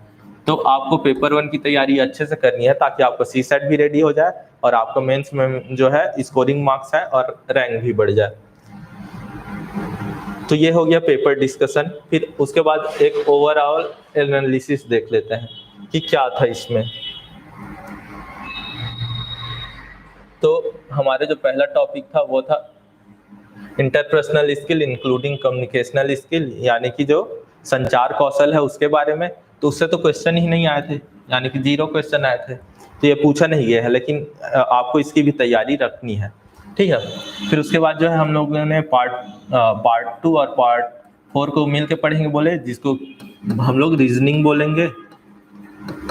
तो इसके क्वेश्चन जो है पार्ट 5 जो है बेसिक न्यूमेरिसी उसके बाद आया था। तो लॉजिकल रीजनिंग और जनरल मेंटल एबिलिटी दोनों मिला के हम लोग यहाँ पे देख सकते हैं 26 क्वेश्चन आए हैं। और उसके बाद जो है डिसीजन मेकिंग है, तो डिसीजन मेकिंग से भी हमने क्वेश्चन देखा, तो इसके भी क्वेश्चन आए थे जो कि इजी थे, उससे 8 क्वेश्चन पूछे गए हैं। फिर उसके बाद जो है मैथ्स है, मैथ्स का क्वेश्चन जो था स्टार्टिंग में था, तो वो जो है टोटल 28 क्वेश्चन पूछे गए हैं, आप लोग देख सकते हैं। उसके बाद हिंदी और छत्तीसगढ़ी है, तो हिंदी से 18 क्वेश्चन पूछे गए हैं और छत्तीसगढ़ी से 20 क्वेश्चन पूछे गए हैं, दोनों मिला के 38 क्वेश्चन पूछे गए हैं। तो आपने देख लिया, हमारा कंप्लीट एनालिसिस पता चल गया और लेवल भी पता चल गया कि किस लेवल का पूछा था। तो पहले जो 2020 का एग्जाम था उससे पहले जो था, जो लेवल था वो थोड़ा नीचे हुआ करता था, लेकिन इस बार जो है लेवल थोड़ा बढ़ाया है और जो क्या बोलते हैं टाइम टेकिंग भी कर दिया है। जो सिंपल क्वेश्चन होते थे उसमें 2-3 वेरिएबल दे रहा है और क्या बोलते हैं 3-4 कैलकुलेशन दे रहा है। डीआई में देखेंगे तो उसका भी लेवल बढ़ गया है। पहले एक बार ग्राफ आता था, 2 बार ग्राफ दिया था, इस बार पाई चार्ट के साथ टेबल भी दिया हुआ था, तो ऐसे ही लेवल बढ़ गया था। तो अब हम लोग अपना स्ट्रेटजी देख लेते हैं, या आप एनालिसिस देख लें कि कहाँ से कितने क्वेश्चन पूछे गए थे। तो जो ज़्यादा क्वेश्चन है हमारे, आपको ध्यान रखना है, वो लैंग्वेज से है, उसके बाद जो है मैथ्स से है, फिर उसके बाद जो है रीजनिंग से है, फिर डिसीजन मेकिंग से है। तो अब हम लोग अपना एक स्ट्रेटजी देख लेते हैं।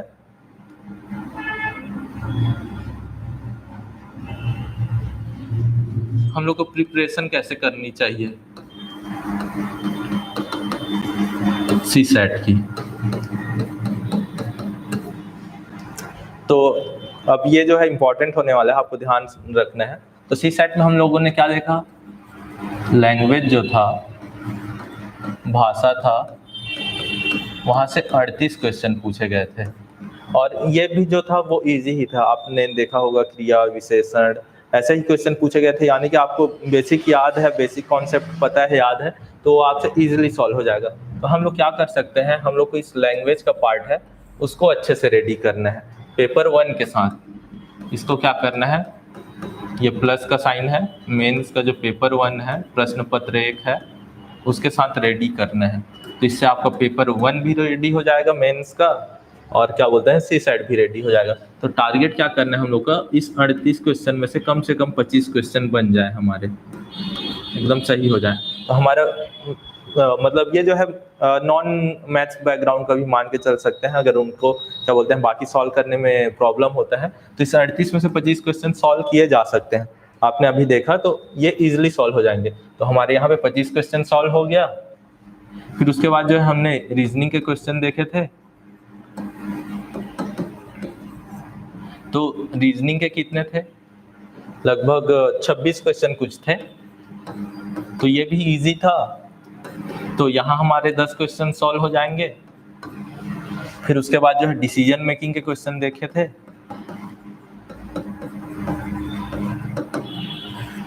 उसमें 8 थे, तो लास्ट के दो थे वो थोड़े से टफ थे, लेंदी थे, लेकिन बाकी जो 6 थे वो बन सकते थे, तो इसको मान के चल सकते हैं 5 हमारे सॉल्व हो जाएंगे। फिर उसके बाद जो है यह हो गया। फिर उसके बाद जो है बच गया मैथ्स के क्वेश्चन। तो मैथ्स में भी कुछ कुछ ही लेंदी थे, बाकी इजी ही थे। ठीक है, तो मैथ्स के क्वेश्चन लगभग कितने थे, 28 कुछ क्वेश्चन थे, 28-24 कुछ क्वेश्चन थे। तो यहाँ जो है हम लोग 10 क्वेश्चन सॉल्व कर सकते हैं। तो अगर इसको हम जोड़ दें तो ये कितना हो जाएगा, ये 30 हो गया और ये 50। तो हम 50 क्वेश्चन सही कर सकते हैं। तो हमारा जो है फोकस जो है पहले जो है, अगर आप वो है तो आपको लैंग्वेज पे फोकस रखना है, फिर रीजनिंग अच्छे से करना है, डिसीजन मेकिंग के क्वेश्चन करने हैं, उसके बाद मैथ्स के क्वेश्चन करना है। अगर आप नॉन मैथ्स बैकग्राउंड वाले हैं, अगर आप क्वेश्चन पेपर सॉल्व करने जा रहे हैं, तो उसको पहले क्या होना चाहिए, आपको क्या करना है, क्वेश्चन पेपर कैसे सॉल्व करने हैं वो बता रहा हूँ। तो आपको क्या है, पहले सबसे पूरा एक अच्छे से रीडिंग कर लेना है। ठीक है, एक मिनट। क्या करना है, सबसे पहले आपको रीड करना है क्वेश्चन पेपर को।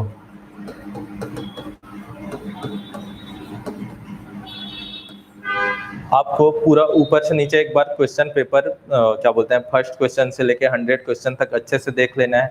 आपको देख लेना है कि लैंग्वेज के क्वेश्चन कितने हैं, रीजनिंग के कितने हैं, मैथ्स के कितने हैं, लेवल कैसे गया है। इससे क्या आपको मतलब एक बार पढ़ लिया तो क्या पता चल जाएगा लेवल कैसा है, कहाँ से कितने क्वेश्चन आए हैं, नंबर ऑफ क्वेश्चन, मतलब किस पार्ट से कैसे है वो पता चल जाएगा, और क्या बोलते हैं टाइम टेकिंग कितना है वो पता चल जाएगा। तो आपको एक बार जो है पहले क्वेश्चन से लेके 100 क्वेश्चन तक आपको देखना है, लैंग्वेज के कितने आए हैं, रीजनिंग के कितने आए हैं, लेवल कैसा है, एकदम ज़्यादा सॉल्व थोड़ी करना पड़ेगा, टाइम टेकिंग थोड़ी है। उसके बाद जो है वो कर लिया। फिर उसके बाद जो आपका मेन स्ट्रॉन्ग पॉइंट है, जो आपका स्ट्रेंथ है, उस स्ट्रेंथ के हिसाब से आपको सी सेट का पेपर सॉल्व करना है। तो स्ट्रेंथ क्या है, अब मैथ्स बैकग्राउंड वालों के लिए तो मैथ्स है स्ट्रेंथ, ठीक है, लेकिन बाकी लोग के लिए जो है लैंग्वेज स्ट्रेंथ हो सकता है, रीजनिंग हो सकता है। तो आपका जो स्ट्रेंथ है उस हिसाब से आपको वो क्वेश्चन पहले करना है, फर्स्ट अटेम्प्ट वही करना है। अब आपने मान के चलो मैथ्स तो पढ़ लिया और सॉल्व हो जा रहे हैं, लेकिन आपको स्ट्रॉन्ग एरिया नहीं है, तो पहले आप वो सॉल्व मत करें। उसके बाद क्या होता है, अगर एक दो क्वेश्चन में अटक गए, जैसे कि मैंने पजल वाला क्वेश्चन बताया, वो थोड़ा सा डाटा ही गलत था, तो वो क्वेश्चन में कई लोग अटक जाते हैं। तो वैसे हम लोग को अटकना नहीं है, किसी क्वेश्चन को 5 मिनट से ज़्यादा नहीं देना है, ठीक है, 5 मिनट से ज़्यादा स्टार्टिंग में नहीं देना है। आपको जो है पूरा एक बार क्वेश्चन पेपर आपको ऐसे सॉल्व करना है कि आपका जो है लगभग 30 क्वेश्चन तो स्टार्टिंग में सही हो जाए, ताकि जो है हम लोग को जो है ज़्यादा क्वालिफाई के लिए जो है टेंशन लेना नहीं पड़े। इस बात के जो क्वेश्चन पेपर देखा तो वो थोड़े सा मैंने बताया टाइम टेकिंग था, लेंदी था, जो मैथ्स के क्वेश्चन थे वो भी थोड़े टाइम टेकिंग थे। तो ऐसे में कई लोग का जो है इस बार सी सेट क्लियर नहीं हो पाया था, उनका जो है पेपर 1 में अच्छा मार्क्स तो आया था, लेकिन सी सेट क्लियर नहीं हुआ था। तो हमको वही करना है, हमको अपने स्ट्रेंथ के हिसाब से क्वेश्चन सॉल्व करना है। तो आपको ऐसे करना है। तो उसके बाद स्ट्रेटजी तो मैंने आपको बता दिया कि आपको लैंग्वेज का तैयारी अच्छे से करना है, फिर रीजनिंग का भी करना है और मैथ्स का भी करना है। तो आप लैंग्वेज के लिए क्या कर सकते हैं, आप लैंग्वेज के लिए जो है डेली 1 घंटा निकालें, और 1 घंटे में मैंने बताया मेंस के सिलेबस के हिसाब से पूछते हैं, तो उसी मेंस का सिलेबस को आप लें और 1-1 घंटा उसमें तैयारी करें। तो लैंग्वेज का करना है, और मैथ्स की क्लास तो मैं लूँगा ही, उसके साथ साथ रीजनिंग भी बताऊँगा।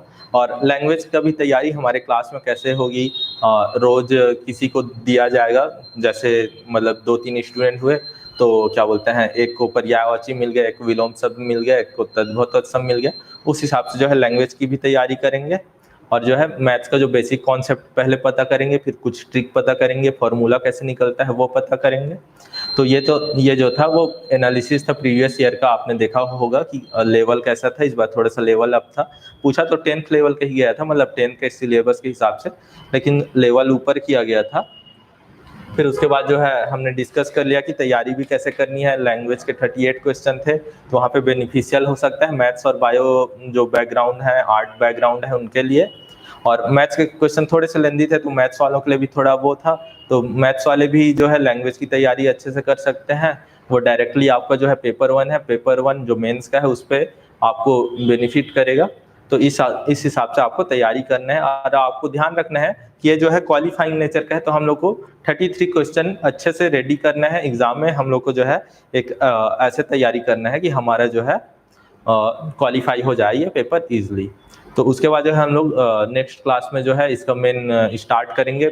जो मैथ्स था, बेसिक न्यूमरेसी था, उसका बेसिक कॉन्सेप्ट क्या होता है, डिविजिबिलिटी रूल का क्वेश्चन आया था, आपने देखा होगा, उसके बारे में डिस्कशन करेंगे। और वैसे धीरे धीरे फॉर्मूला है, तो जो सिलेबस है उसके हिसाब से हम लोग जो है आगे की पढ़ाई करेंगे। Thank you.